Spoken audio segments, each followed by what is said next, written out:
bagaimana kita menciptakan diri kita senang di rumah itu nomor satu. Oh, nomor satu. Kita nyaman di rumah.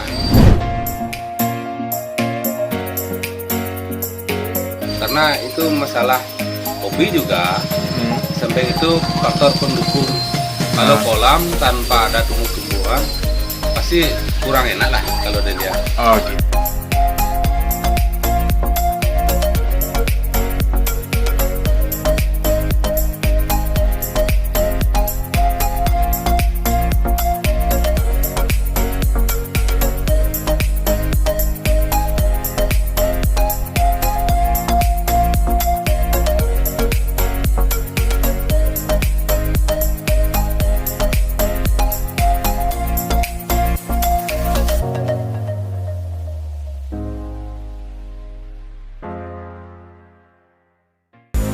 Oke teman-teman, bertemu lagi dengan saya Dwi Pranama Medan di channel seputar ikan koi. Di kesempatan kali ini teman-teman, saya akan mereview salah satu kolam terunik milik dari Bapak Mangku di Banjarbayat, Kecamatan Payangan, Kabupaten Gianyar. Saya bilang unik kolam ini karena mayoritas atau sekitar 95% populasinya adalah ikan kumpai jumbo teman-teman.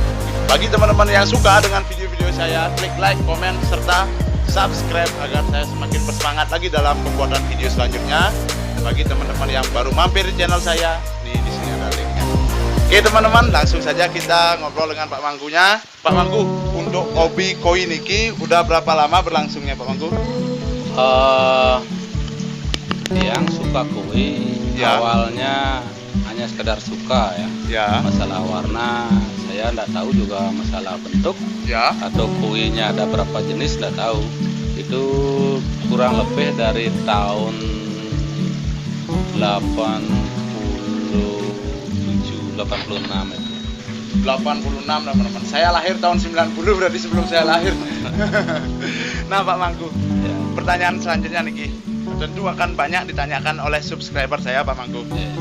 Kenapa Pak Mangku mendominasi atau di kolam ini dinominasi oleh 90% kumpai jumbo? Nah,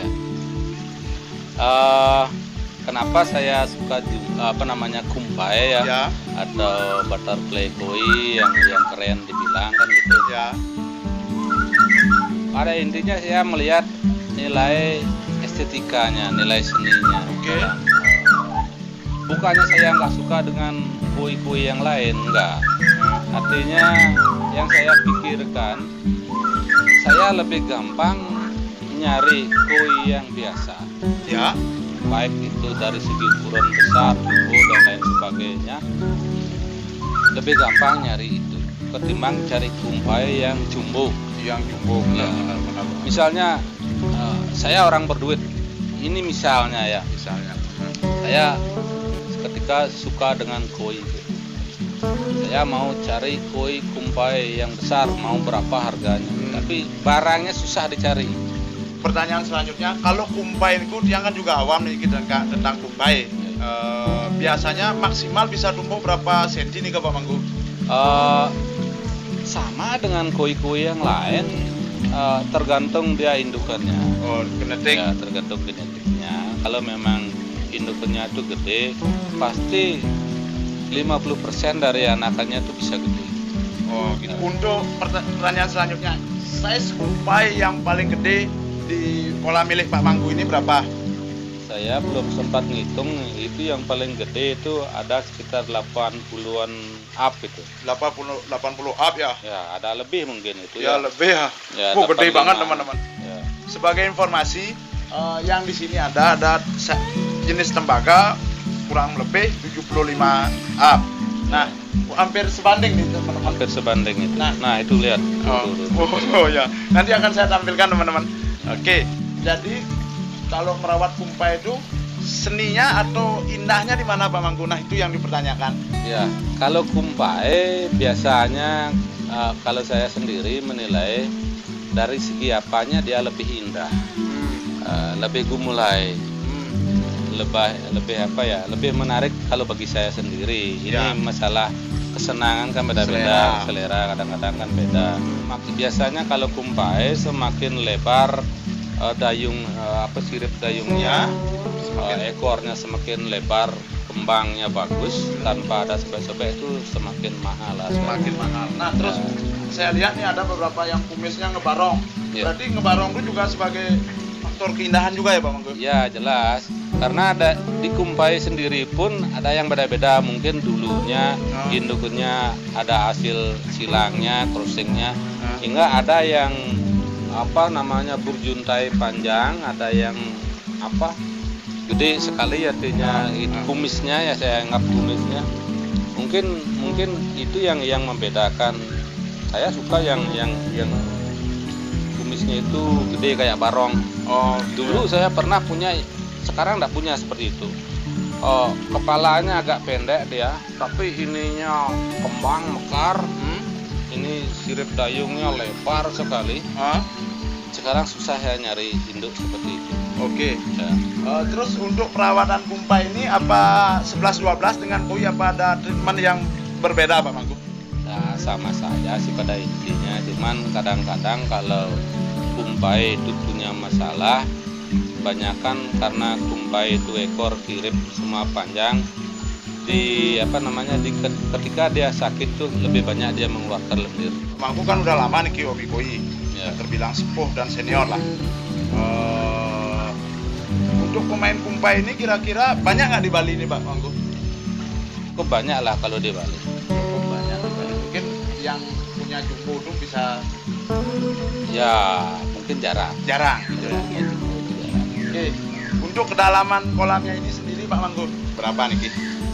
Kira-kira kedalaman kolam sekitar 75 sampai 80-an. 75 sampai 80. Ternyata bisa yang ngepus untuk membuat gede ya. Sebenarnya itu satu dari indukan, memang dia jumbo. Kedua faktor pakan. Ketiga luas kolam dan kedalaman kolam itu semua itu kan mempengaruhi ikan itu cepat besar atau tidaknya. Oke Pak. Sangat berpengaruh. Untuk total populasinya nih sampai dengan koi berapa nih? Aduh, saya nak hitung ini ya kira-kira ada sekitar 50 ekor. 50-an ya? Ada lah sekitar. Tidak pernah hitung saya. Tapi kalau hilang satu pasti tahu. Pasti tahu ya? Iya pasti tahu. Cuma saya tidak pernah hitung berapa jumlah. Nah, untuk luas kolamnya Pak Mangku, panjang lebarnya agak sulit ya karena sulit. Kira-kira ini ke sana sekitar 10 meter lah, 10 meter lebih mungkin, kali 1,5 meter. Oh, kali 1,5 meter karena memanjang ya. Ya, ada L-nya. Nah, untuk running kolam ini udah berapa lama jalannya? Ini udah sekitar ada 5 tahun ya, lebih ya? Lebih lah. Oh, 5 tahun. Nah, desain kolam ini sendiri Pak Mangku pikirkan ya dari bertingkat-tingkatnya sehingga aspek estetikanya cantik banget kolam ini. Gimana pertamanya, ceritakan sedikit dong perancangan kolam ini. Sebenarnya ini kolam dulu kan udah ada, cuman sekarang yang saya pikirkan meminimais biaya pengeluaran semuanya, entah itu listrik, mesin dan semuanya lah. Artinya bagaimana caranya kita membuat kolam dengan satu mesin biar semua ada air yang mengalir ke masing-masing kolam itu. Jadinya ini posisinya harus lebih tinggi biar airnya, padahal ini air yang dihasilkan ini dari satu mesin. Filternya pun satu. Dimanipulasi aja kita untuk letaknya. Oke, untuk pompanya Pak Mangku? Pompa ini kita pakai Atman yang kelihatan ditulisnya ya. Itu 50 watt. Tapi setelah diukur tapi kenyataannya enggak segitu, jauh, bahkan mendekati 200 watt. Oke, Atman ya. Oke teman-teman, Pak Mangku juga adalah seorang guru ya di SMA di Tegalalang. Nah, kesibukannya sekarang hanya merawat koi ini ya. Kalau untuk ngajar udah off. Merawat koi, ngajar bisa online dari rumah. Ya di rumah aja lah. Pokoknya mengikuti prosedur protokol kesehatan. Santai di rumah ngerawat koi gitu aja. Untuk media filternya nih Pak Mangku? Ya. Kalau sejernih ini loh, bisa. Kalau air sudah jadi, biasanya di filter itu dia nggak pernah beli bahan filter yang mahal-mahal, nggak pernah. Di samping juga nggak mampu untuk itu kan gitu. Jadi ya sederhana aja. Dulu bahkan pernah punya pengalaman yang jelek sekali. Zaman itu mungkin banyak orang yang menganggap bahwa filter dari batu berangsong itu Violet. ya dibilang bagus ya, coba pakai itu, tahu mesinnya yang kendala, mesinnya yang cepat kropos. Jadinya ketika saya beralih dengan jaring nelayan, airnya seperti ini jadinya enak ya.